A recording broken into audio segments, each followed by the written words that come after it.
完第一点。好，不要动。好。那个大正三色那个一尾大概要多少钱？大概在30万。我刚报了一尾30万的鱼，为了我们的种鱼特别准备的养生餐。这鱼吃的。对。你这个给鱼吃？对。你给鱼吃蚵仔煎哦。你这里最久的一尾鱼在哪里？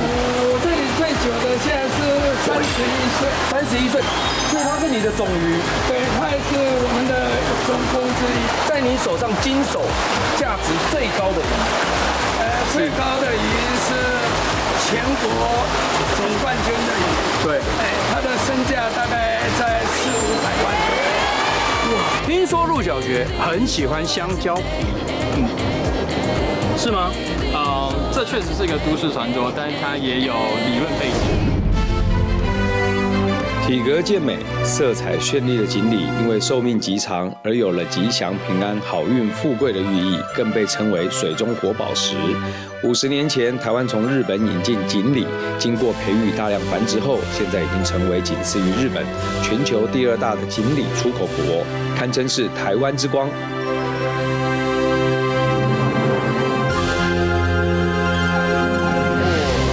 这一次呢，要带大家来找一个叫锦鲤大王。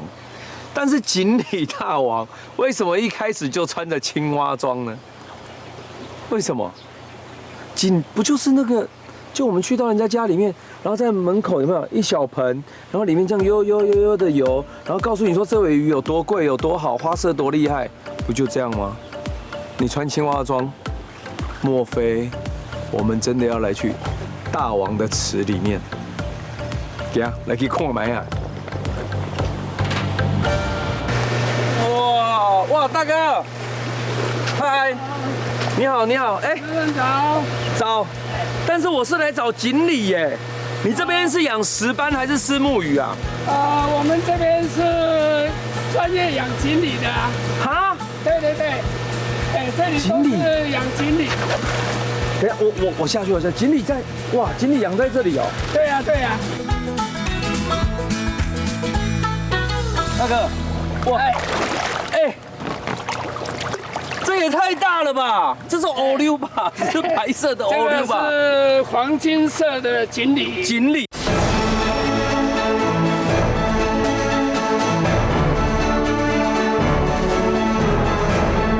我问一下哈，一般来说，我们看到的锦鲤不就是在家里一个小池塘或者是小水池里面的那个锦鲤吗？那个不就是这么大而已吗？没有，那是小水池。小水池。比较大的水池啊，其实这个锦鲤它可以长到1米甚至1米多。长这么大？对。然后你是用像这样的池在养锦鲤？对，因为我们职业的业者一定要有这个土塘来培养。为什么我们锦鲤没有养在干净的水，你要养在这个土塘里面？因为这个是绿藻水。绿藻对，它在锦鲤来讲，它也是非常的营养的。对啊。对。我问一个很愚蠢的问题就是锦鲤以前它是食材之一吗？对，它早期是鲤鱼啊，就我们一般的豆瓣鲤鱼嘛，对不对？有吃过的豆瓣鲤鱼。那它为什么从餐桌上的佳肴变成了知名的景观鱼？它怎么变成的？因为所有的这个生物有时候它就是会基因突变。对。最原始的土鲤鱼是灰黑色。对。然后它就会产生有一些白色。对。也会有一些早期的红鲤。对。OK。那日本人呢就用这个红鲤，还有那个有白色的，慢慢一直改良。改良变成现在这个样子，可以拿起来看吗？像现在这里面我现在实在不是很懂，来看一下。因为我没有养锦鲤，像这样的，它也是以花色取决于价钱，是吗？对。像这一尾的，它是日本大正年代改良的，它叫大正三色。大正三色，我可以抱看嘛？有多大？它到底有多重啊？可以。它不会乱喷乱。不会，你轻轻的抱它，轻轻扶它就好。对，它不会的。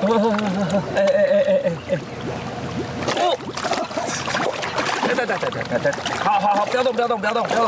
好。这个太难了。这个要习惯啊，像我们已经抱习惯了哈。对。我们不会让它紧张。你看，我们这样子抱。对。第一个就是它没有办法整只浮出水面是吗？可以，也可以这样。对。这个手呢，就是要给它顺着它。我懂。好，试试看。不过你们没有捞过生，在你们来讲是有点比较困难一点。真的。对。哇，还不错。对。好大哦！你现在要做什么？你现在要把它捞上去是吗？我现在要吃羊，要把这个鱼捞到上面的水泥池。好啊，我帮你捞上去。我可以怎么帮你？我看一下。这里有一个小的。这只它就是红白而已。红白2种颜色。对。它现在好像这池里面，价位最高的是哪一只？像这一只刚刚那只大正三色，它也是非常高级的大正三色。真的？对。那个大正三色那一尾大概要多少钱？大概在目前来讲大概在30万左右。我刚抱了一尾30万的鱼，真的假的啦？真的。这一尾30万？对。它的那个木块非常的亮，非常的漂亮，它的红也非常的漂亮。哇塞！真的是每一门都有每一门的学问跟每一门的技术它也是非常的漂亮。哇，锦鲤好不好养啊？说实在，好养，锦鲤非常好养，非常好养。对。一听到这个价钱，我刚刚大概是报了一台小车，报了一台小车。锦鲤真的名贵的我们台币都要上千万上千万？对，因为锦鲤事实上它的改良是非常困难的。对，它因为是基因改良，要把它改良到好，那世界公认的话，那个绝对是要上千万。真的？对，大哥，我看你真的是见过大世面的，你手上抱了100多万，你还可以这么轻松地聊天。没有，这个它是去年的。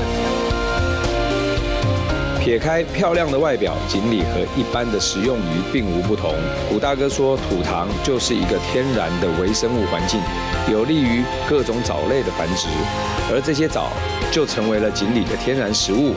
另外，由于土塘空间够大，不但有利于锦鲤的体型成长，对于色泽的保持与增进也很有帮助。难得有机会接近水中活宝石，走，来去帮忙捞金鱼。到夜市捞鱼，你捞那个一个几毛钱而已，我在捞这个一尾上来都动辄几十万呢，捞这个比较爽啊。老板有没有捞到带回家的？可以，没有问题，只要你有设备。只要我有设备。对。你，我等下打个电话给我老婆好不好？我问一下我家门口能不能改池塘。哪一尾先？这尾先来好了。可以。这尾来。等一下哦，看到头。进头给它进。哇，好漂亮哦！对，这个是金黄色。你看它的纹路，它这种鱼就是亮度要够，然后它的鳞片都要很整齐，这样才好看。你看，闪闪发亮哎！对。你看这个，它这个鳞片不能大小鳞片。所以每一个鳞片都要排得很整齐，那个网目要很漂亮，这样才好看。其实说实在的，养殖锦鲤超过40年的古文清大哥，本来是一名业务，因为太喜欢锦鲤，于是标会用10万块开始养锦鲤，从原本的8分地到现在拥有4甲的鱼池。古大哥把锦鲤当成小孩般疼爱，用心照顾，养出来的锦鲤不仅体型大，花纹和色泽也特别漂亮，更是获奖无数。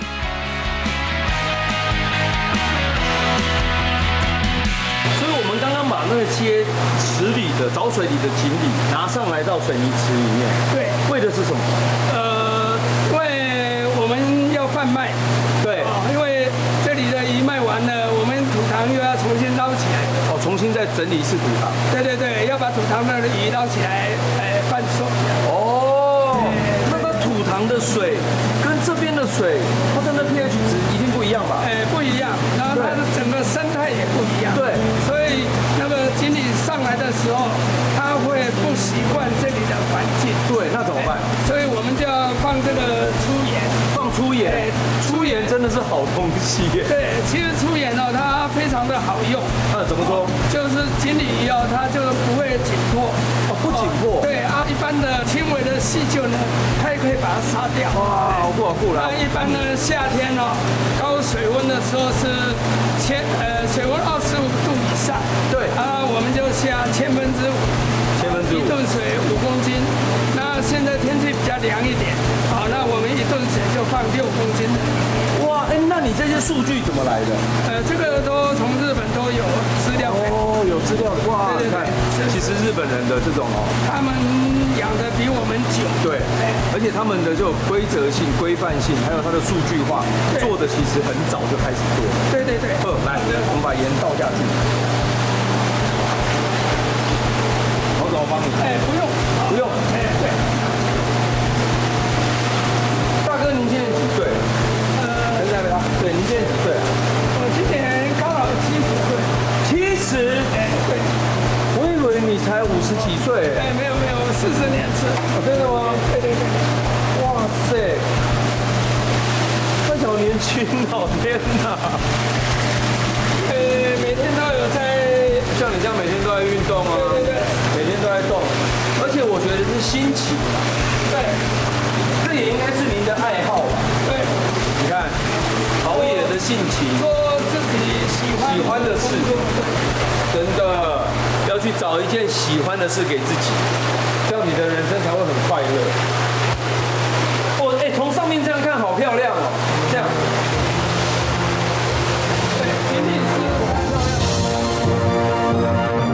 台湾早期进口的锦鲤都是有经济条件的爱好家、休闲娱乐的宠物。后来，台湾渔场有了自产的锦鲤，透过同好交流、社团研习、协会比赛等方式，慢慢提高台湾锦鲤的能见度与价值。大哥说，最近要参加一个若礼品评会，一起来帮忙挑选手。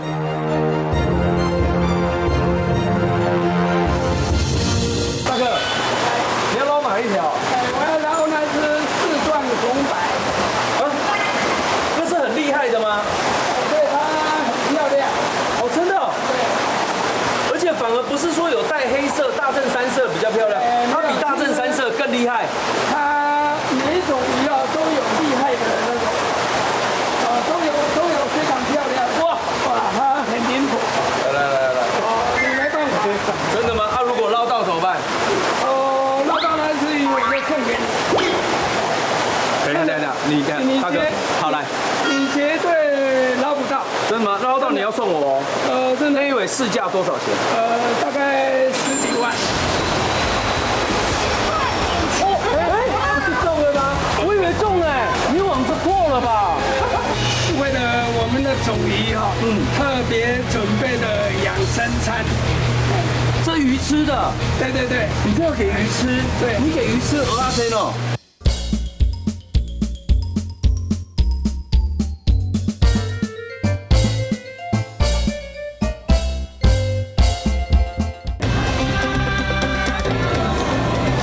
待完得1点，捞到你要送我哦。那一尾市价多少钱？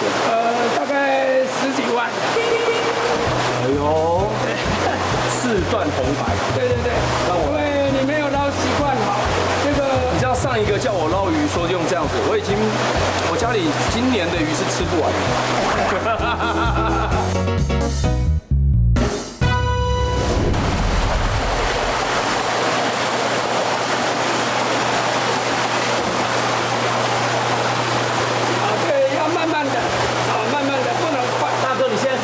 你觉得我快要捞到了？你快的话，它会比你更快。我看到了，它在这里。慢慢的。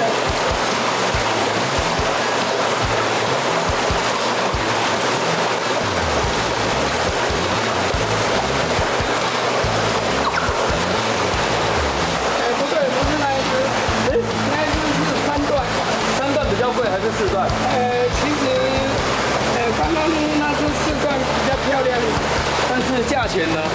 价钱也是那是比较贵。哦，那就捞。对。我找一下，我现在找不到。我刚刚竟然分不出来3段跟4段，太好笑了。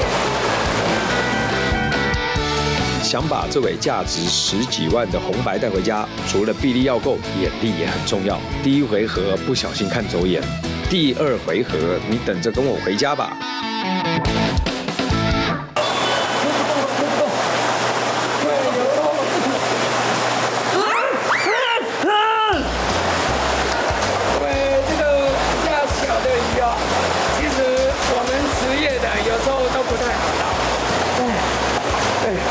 很重，他们在做重训哦。那个阻力很大，所以鱼的速度也快。大哥，换你好了啦。我表演给你看一下。没有上千万的鱼，不要叫我捞了，好不好？捞不太到。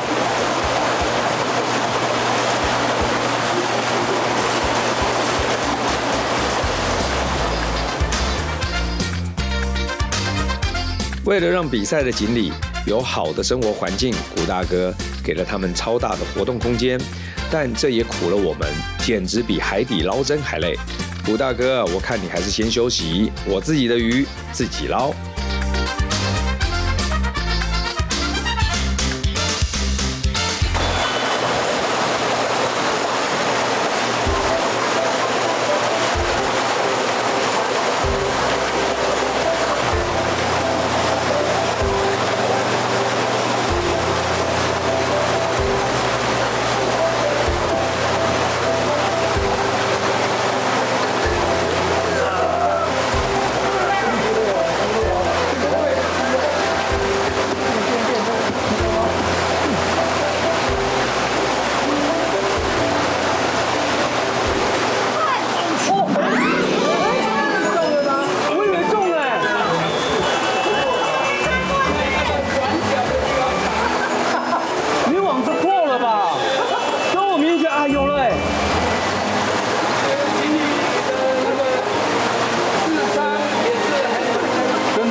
我的老天鹅啊，眼看就要到手的鱼，居然硬生生的从旁边的缝溜走了，只好麻烦古大哥再度下场。我就不相信2张网子你还不乖乖束手就擒。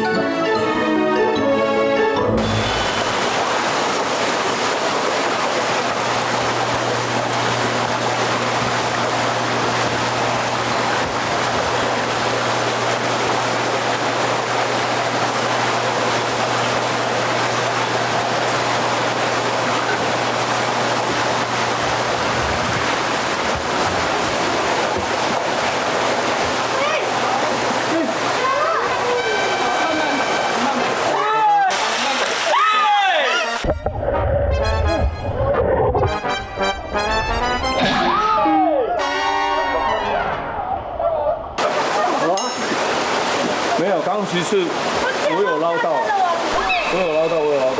好，慢慢的过去。不能带回家。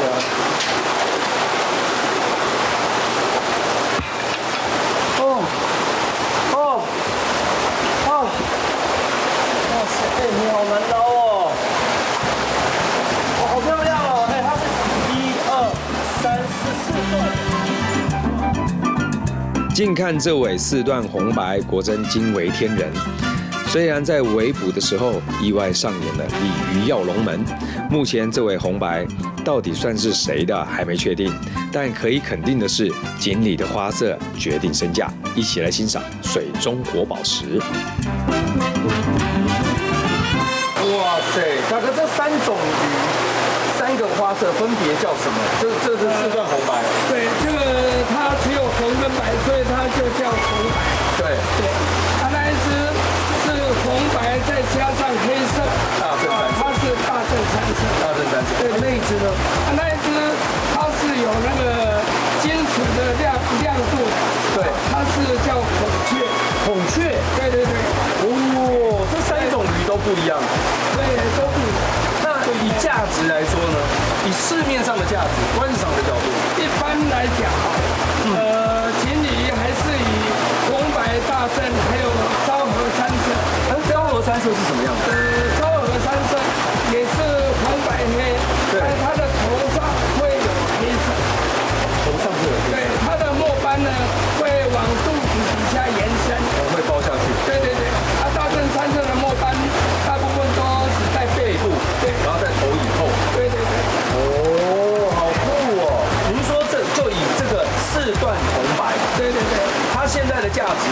它现在几公分？它现在大概58公分，58公分的长度，然后它的价钱大概在10几万。对，15到，我们就抓一个15万好了，大概差不多10到15万，好，我们就抓这样之间。但是它随着体型越来越大，它的价值也会越来越高。对，它也会越来越高。比如说它养到像那个大正三车这么大的时候，那是大正三车，它现在是3岁，80公分。对，那这只红白它是只有1岁多而已。大正三色那个3岁80公分，对，它那样的价钱会在多少？现在以它的价钱大概30万左右。30万左右。对。那如果说我们这个4段红白长到了这个大小，它大概会在50万起跳。50万起跳？对，因为它的落点非常的好，然后它的白质同时看起来非常的它虽然是4段，但给人家感觉它又不会单调，它的变化非常好，很耐看的，真的是蛮耐看的。对。然后它要长到这么大需要多久？大概我们在养的话，大概差不多在2年。在2年，对，就可以变这样。它的价钱从15万跳50万以上。对。然后再来就是你在2年后，在它的形态，如果说它的身材形态变得非常的好，它的价钱又会再更高。对，又会再更高。如果它长得更大的话，我发现它超过85公分的话，它应该都要上百万。上百万？对。大哥，您刚刚说捞到的话算数吧？虽然说您后面帮了一点点小忙，你这里最久的一尾鱼在哪里？我这里最久的现在是31岁，31岁，所以它是你的种鱼。对，它也是我们的中锋之一。在您手上经手价值最高的鱼，最高的鱼是全国总冠军的鱼。对，它的身价大概在400-500万。哇，它在哪里？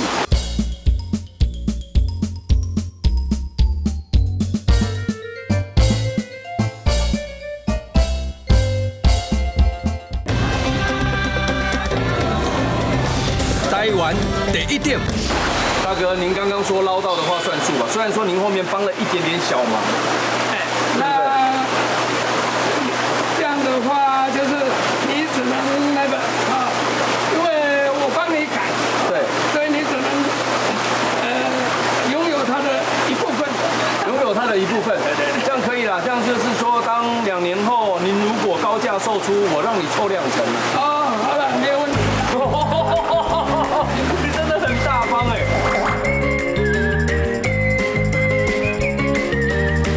我刚才发现一个重点，就是大哥，您在做水质这一块，就像是我现在脚上站的，我们刚走的这个走道，它全部都是净水器。对，里面都是过滤设备，你让把水质过滤得非常干净以外，还有您旁边种的植物，应该也是属于鱼菜共生的一部分。对，它也是在帮我们过滤水。过滤一般来讲就是物理过滤，然后就是生化过滤，再来就是植物过滤。如果水质很不好的话，就会用到化学品。那个其实对鱼也不好，就比较不适合。其实锦鲤来说，它已经算是很适应力非常强的。对，您说它可以在日本？对，它就是在日本下雪，它一样活得非常好。它一样可以活得很好。然后在马来西亚、泰国，对，它高温的地方，它也一样可以活得。像我们在台湾，对，这还是一样可以养得非常的好。鱼的环境在台湾来讲是算养锦鲤非常好。观赏鱼这么多种，你选哪一种？小至夜市捞金鱼，再来斗鱼，大至锦鲤，淡水鱼种，我觉得可以好好想一下，你家适合哪一种？台湾因气候环境优于其他周遭国家，只要把水质照顾好，锦鲤就会很好养，而且不大容易生病。认识锦鲤玉3家、红白、大正3色以及昭和3色，达人接下来还要端出什么养鱼绝招呢？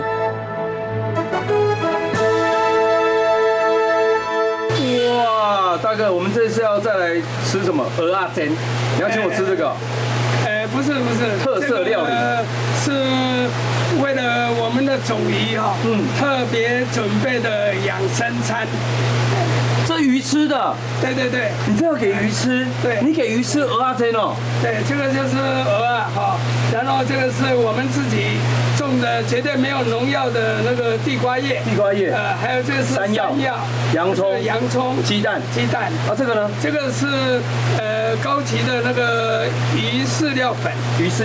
对。哦，你给鱼吃这样，所以也就是说锦鲤它其实是杂食性的。对，它是杂食性的。哦，好酷哦。因为种鱼呢，尤其是公鱼、母鱼哈，它一定要特别照顾。哦，跟人一样。我们要怎么做？这个呢，首先呢，就是好像这个山药呢，我们为了要那个，就是还是要把它打死，切一下。OK。哇塞！哇，小心哦，不要切到手哦。不会。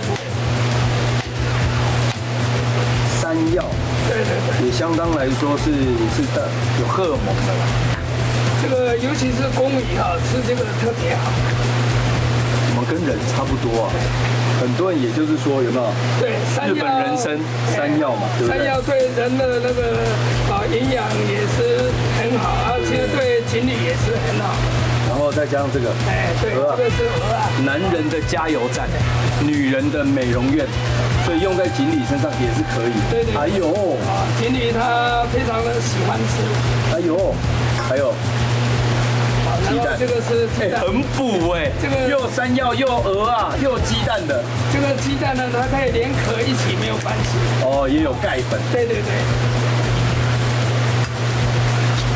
哎呦，那你这一套的食材配方你怎么发现的？这个其实啊，锦鲤你刚刚说的没错，它是杂食性的，对。那我们人吃的好的，其实有一些还是可以用在这个锦鲤的身上的。对。所以你就这样试了多久？这个已经好几年了。哎呦。结果发现他们的那个母鱼的那个蛋爆卵量会特别的好，那个孵化率会特别高。对。你今天把秘方都讲出来了。没有关系，因为这个大家那个互相交流啊，没有关系，这是答案。每年的3到5月份是锦鲤的繁殖期，而古大哥会特地在半年前就开始准备营养丰富的养生大餐，让这些种公种母鱼可以好好的补身子，孕育完美的下一代。想要产出质量1等1的锦鲤，良好的基因只能算是赢在起跑点，后天的水和食物等环境条件也是关键因素，三者密不可分。锦鲤它可以活几年？正常像我们水泥池这样养，它的寿命大概会在30年左右。30年？对。但是在日本，它有那个山泉水，那个自然的生态里面它最长寿的是203岁。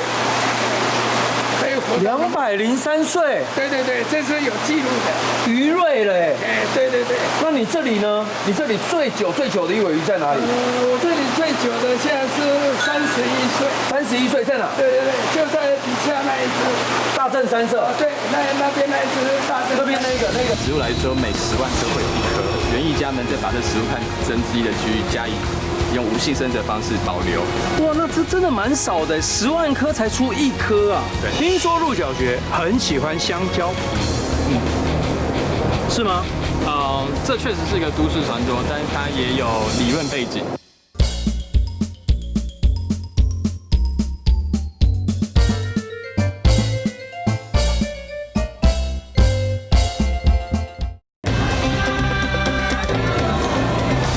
台湾第1点。对，那边那一只大正。这边那个。对。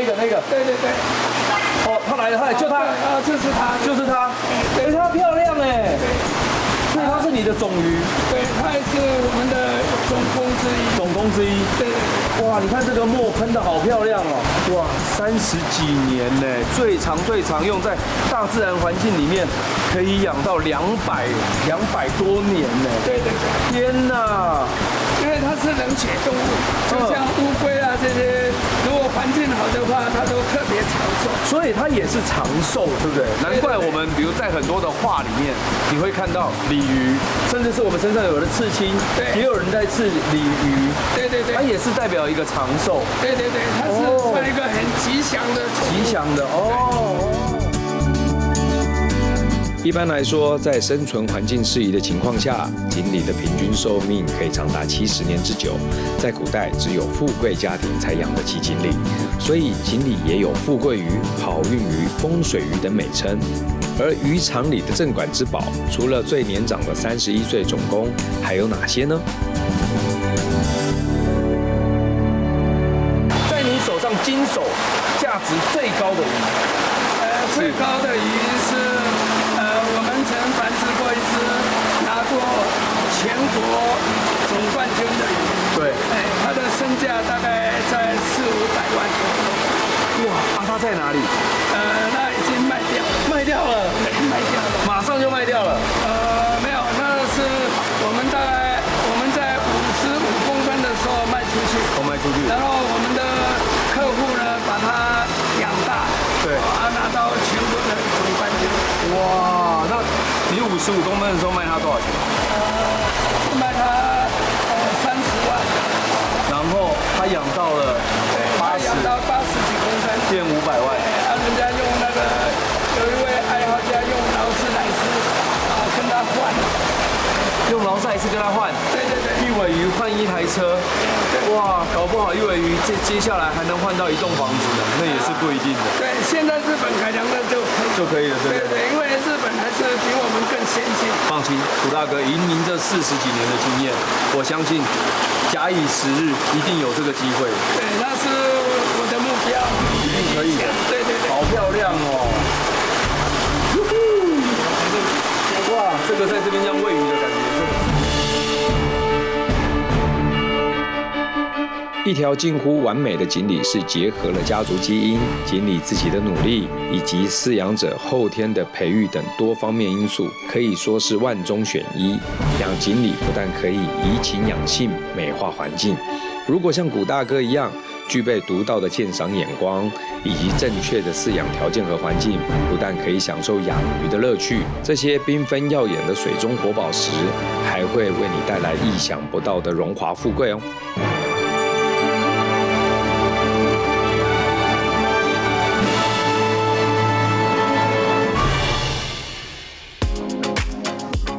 近几年，台湾兴起了居家植栽的风潮。一盆小小的观叶植物，不但能净化空气，更能疗愈人心。台湾第一等拜访过植物收藏家 Chris， 不但收藏了上百种珍贵植物，他的温室更是园艺界知名的圣地。而我们再次拜访，为的就是许多隐藏版尚未曝光的神物。桔梗，对，桔梗，但是因为它的叶子有颜色，所以我们就简称来斑叶桔。斑叶桔梗，为什么叫桔梗呢？因为我们可以看到叶子的梗，对，是橘色的。对，很漂亮。一派人又说这个桔叫爱马仕桔。爱马仕桔，对，给它冠上一个更高贵的。那你知道我朋友说什么吗？我朋友有一次在家，我不是拍照吗？他看到了我的桔梗，然后就私讯我老婆说：“你家有陈为民呢？”我说：“我家哪有陈为民啊？”他说：“他就拍那个照，就截图截那个照片。他说他叫陈为民，因为为什么？你看一下像不像为民哥？他还是斑叶为民哥呢。下巴很长，对，下巴很长，斑叶。它的斑叶也是属于基因问题。它的斑叶也是属于区域缺陷。那斑叶植物一般来说，通常是透过实生苗的变异，或本身切完之后侧芽的变异。OK， 对，把原本缺陷基因放大。所以平均以植物来说，每10万颗会有1颗。那人的园艺家们再把这10万颗针之一的区域加以用无性生殖的方式保留。哇，那这真的蛮少的，10万颗才出1颗啊。对。但是那你们是怎么样把它就是变很多颗？通常我们会从第1颗，我们自己拿到第1颗之后，首先养大，然后养一养大之后，我们会再做所谓的无性繁殖，就是像我们说的扦插或焊插。比如说以这颗来说，我会把顶部切掉，这是旧叶，切掉之后长出一个新叶。对，这个新叶大概有30%到40%的几率它会有斑。OK。对，所以我们再从这1颗变第2颗，变第3颗，变第4颗，完全都是用手工的无性繁殖。哦，懂了。所以如果你照你现在这样说，它的10万颗出1颗的情况下，它的价钱，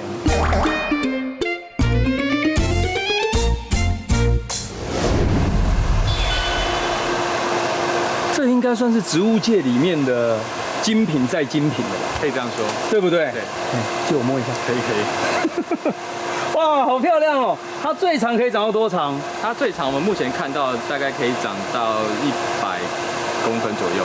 100公分呢，100公分左右，很长哎。对啊，它原产地是在巴西圣灵州，对，一个类似濒临绝种的植物。对，那当初因为一些在地的园艺业者恶劣的操作，导致这个植物基本上是算半绝种，算2-3颗在野外正在受保护的。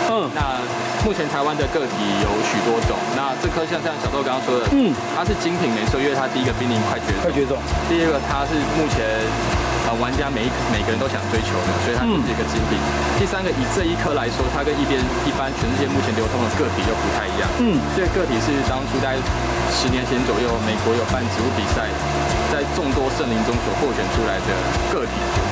一般我们看到或是你从网络上看到圣灵，在它的腰侧这边会有一个很明显的三角形。对，这是多数的流通的个体，但这一颗个体是我们当初是用窄板细叶的个体，所以它就算长到100公分了，它还是细的，还是像一条我们叫盾牌跟宝剑结合的形状。哦，懂了。哇！但是你知道台湾有多厉害？台湾人厉害呢，就是在你世界上不管你有什么东西要绝种，你只要告诉我们就可以帮你保种，然后无限的繁衍出来。这就是台湾厉害的地方。但我们能做就是拿到一颗品种之后，我们不断的去做繁殖。像这个你可能看不出来是什么，这就是它的小朋友。真的吗？这就是用它的其中一段所做出来的小颗的圣灵。它生长的速度快不快？圣灵州的植物来说，在台湾算快，不怕热，不怕冷。所以不管是冬天、夏天，其实生长速度都算快。花莲适不适合种？我觉得可以。真的吗？除了台风之外，我后面也是有一个小小的温室。我觉得是。真的哦。我大概知道你要问什么了。真的哦。对。好，那个我知道。哇，好酷哦，圣灵呢？对啊，但是我们玩家都很期待，就像我们刚刚10万分之1的几率，会不会有一天会出现所谓的半夜圣灵？哇，只要出现半夜，玩不完。你的光芒就是佛光打开来，甚至上面还有幽浮，再把你吸走。天哪！欣赏完天南星科里的神物之后，来去逛逛 Chris 的另一座温室，听说里面的收藏品绝对也是精品中的精品。哇，全是鹿，而且还是巨鹿，它已经算是叮叮当麋鹿级的了。这个我们先从这个来吃，这个是什么？有够大。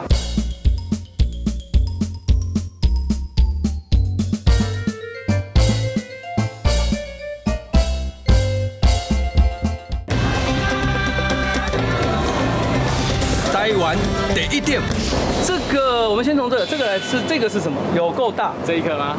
这一颗其实不是原生种的鹿角蕨，这颗我们叫做女皇，它是女王鹿角蕨加皇冠鹿角蕨，它是一个很特殊的，大概在4年到5年前泰国所做出来的新品种。All right， 对，它有女王的荷叶边，对，但是因为它是胶种，它这颗比较异常的特别是它生长速度非常快。像你看小豆，你猜猜看这颗这么大，它养了多久？对你讲生长速度很快，从我们苗吗？从3寸层的孢子苗开始。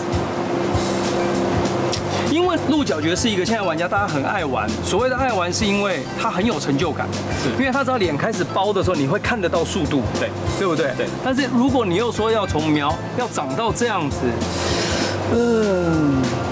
快的话2年，太快了，太快了，对。大概多久？大概5年，5年时间，这是一个5年时间的成绩。好漂亮哦！但5年这中间你需要帮他做什么？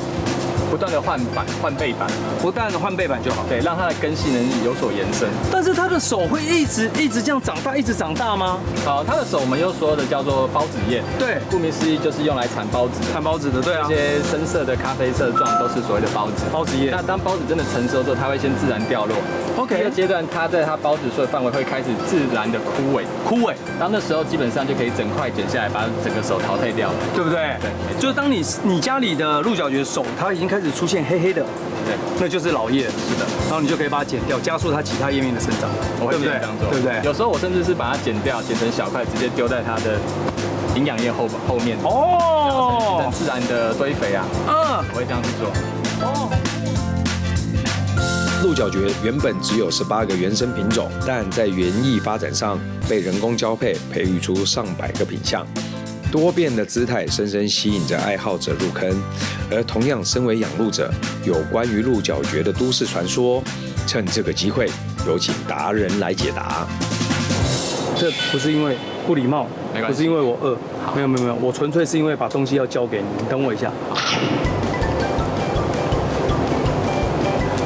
因为疫情不能共食的关系，要不然我就分你一半。没关系啊，你分我皮就好。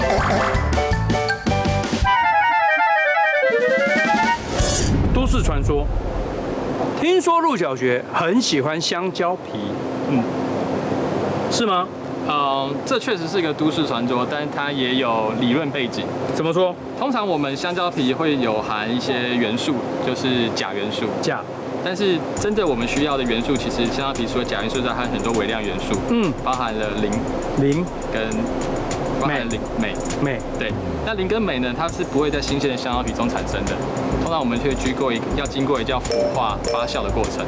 有2种做法，第一个吃完了香蕉皮放到冷冻，放了2-3天之后取出，让它自然腐化，会变黑色，变黑。第二个就在阳光下直晒。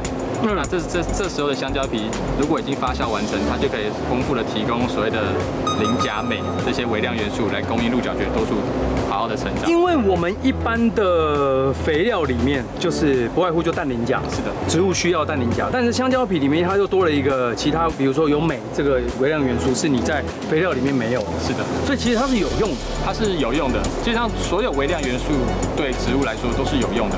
那香蕉皮丢入鹿角蕨，这最主要其实不是源自于台湾，其实是源自于国外的收藏家，尤其是欧美的收藏家，是习惯用香蕉皮去做分解变成肥料的过程。OK， 对，因为他们的气候也比较适宜。对，在台湾未经过处理的香蕉皮，如果直接丢在鹿角蕨上面，会发生什么事？可能会造成有虫害、虫蝇等等的，或者是发酵不完全，甚至是直接接触到。我们知道肥料通常是接触到我们后面的介质部分，不要直接接到叶面会有肥伤问题。这样的香蕉皮如果一旦碰到叶面久了，这个叶子就是整个黑掉了嘛？对，不是直接新鲜的香蕉皮，而是要处理过的香蕉皮。对鹿角蕨是有帮助的。懂了吧？不要说都市传说你在家用了没有用，是因为要先发酵过，你发酵完成之后才把它丢进去，而且要丢在后面的介质，而不是直接丢在叶面上。OK， 对，好，那我们单芽型鹿角蕨最特别一颗，我们来做个看一下。好，来一个。我们刚刚在我们的天南星观叶植物有看到很多斑叶植物嘛？对，就你看看这颗是什么？它其实是有斑的鹿角蕨，可以这样说。这蛮难的哎。没错。但是它的斑出现在，但是鹿角蕨这蛮妙的，它每一次出的手都有斑吗？这一颗来说有，每一次出都有，但是只有在手上面。那它也是变异的。去年的这一只手只有一小段而已。那今年的话就越来越多。哇，好棒哦！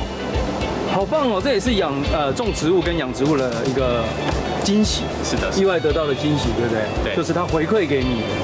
哇，很特别的一个小东西。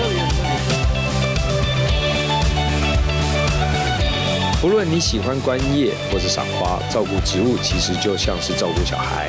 每棵植物都有自己独特的个性，需要的日照量、水量、栽培的介质也大不相同。只要花一点时间，小小的植栽就能带来满满的幸福感，让你在家轻松打造心灵的充电绿洲。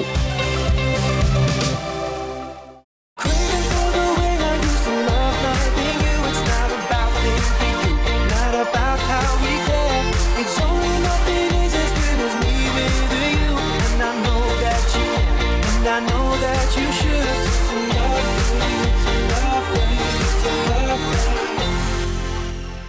喜欢吗？